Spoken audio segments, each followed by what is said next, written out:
어제 발표된 12.16 부동산 대책 깜짝 발표됐고요. 부총리가 직접 발표를 했고 국토부 장관 물론 옆에 있었는데 또 금융위원장 게다가 국세청장도 함께 자리를 했습니다. 이게 대출은 죄고 세금은 올린다 이런 시그널을 주었다는 평가인데요. 전문가와 자세히 짚어봅니다. 조중식 세무사 연결하죠. 안녕하세요. 네, 안녕하세요. 부동산 대책 발표할 때 금융위원장이나 국세청장이 옆에 있었던 적 있나요?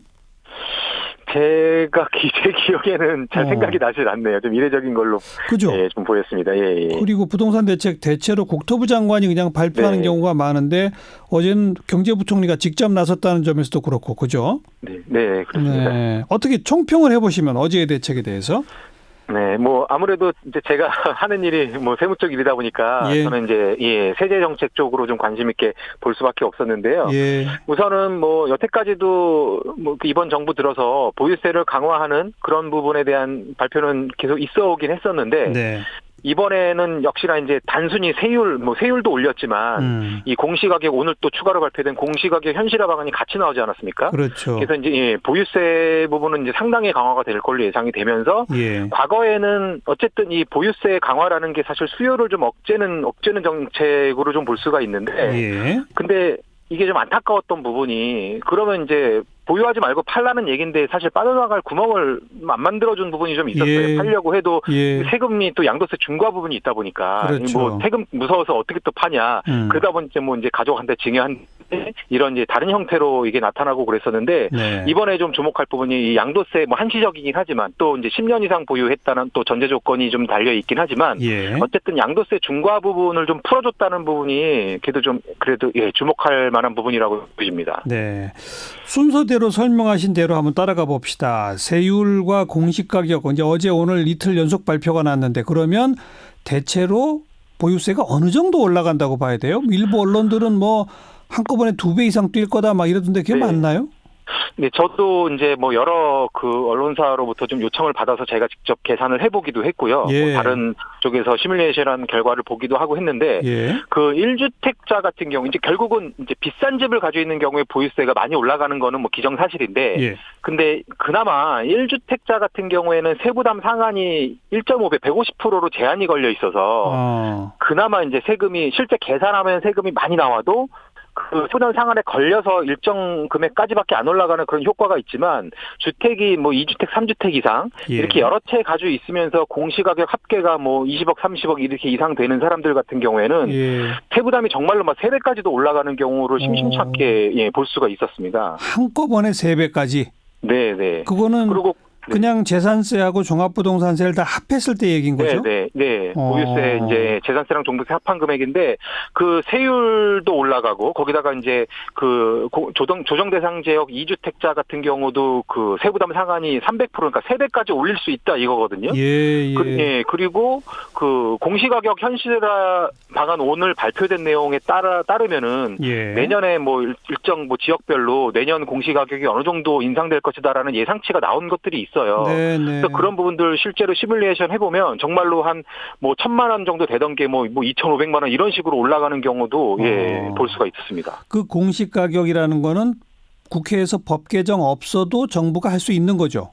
네, 그렇습니다. 대신에 세율 조정은 국회 법 개정이 있어야 되는 거죠? 네, 세율은 국회에서 통과가 돼야겠죠. 그거는 이제 어떻게 될지는 또 좀 따져봐야 되긴 하긴 해야겠는데 어쨌든 정부의 의지는 그렇게 올려간다 이 말이로군요. 네, 그렇습니다. 그렇게 했을 때 우리의 보유세 수준이 다른 주요 선진국하고 비교하면 어떻습니까?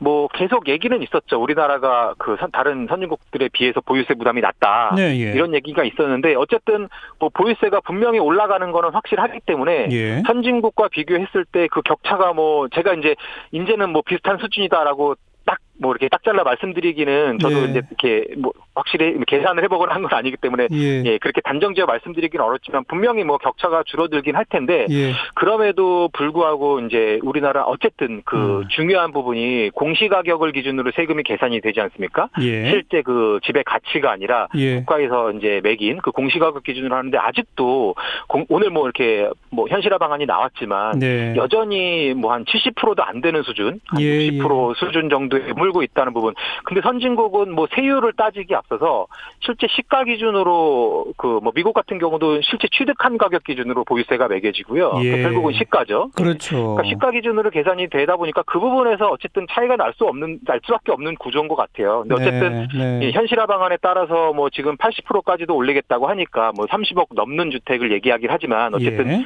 70, 75%, 80% 이런 식으로 어쨌든 올리겠다고 하니까 점점 더 격차는 뭐 줄어들 걸로 예상이 되겠죠. 네.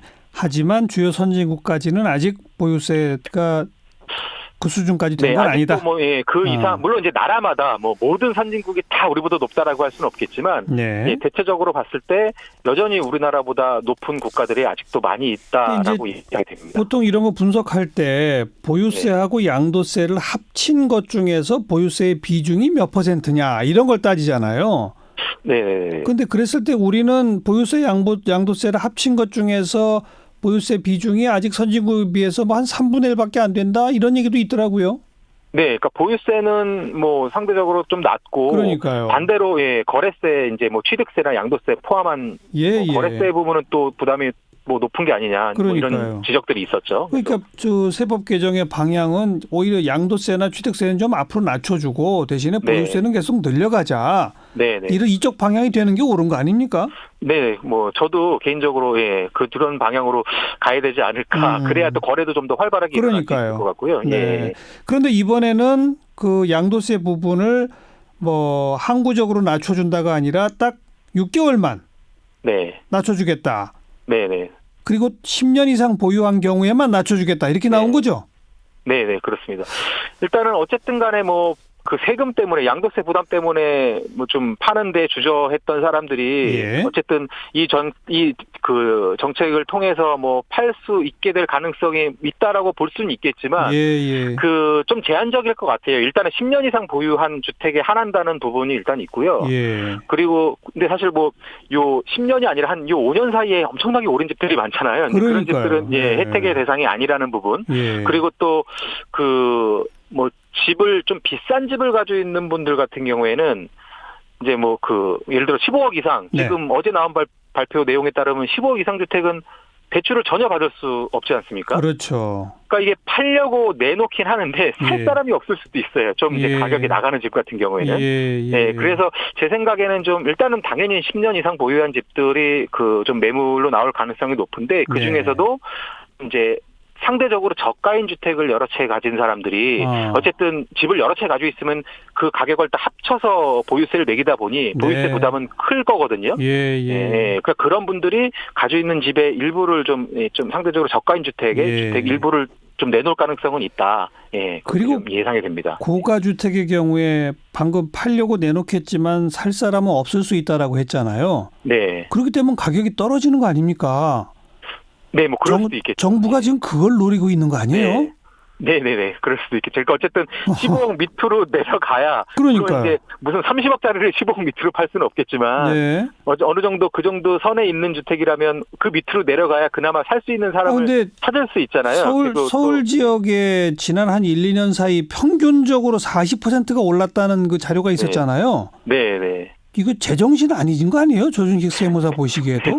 네, 저도 사실 뭐 근무하면서 상당히 좀 이렇게 자괴감을 느낀다고 해야 될까요? 이게 열심히 일해서 돈을 성실하게 일한 사람들이 벌 수 있는 구조가 아니라 그냥 집 하나 어떻게 운 좋게 잘 사면 열심히 일한 거 뭐 몇 배 이상 돈을 아니 그런 현상이 나타나는 게 저는 이거는 약간 좀 비정상적이다. 1, 2년 사이에 40%가 평균 오른다는 거는요. 있을 수가 없어요.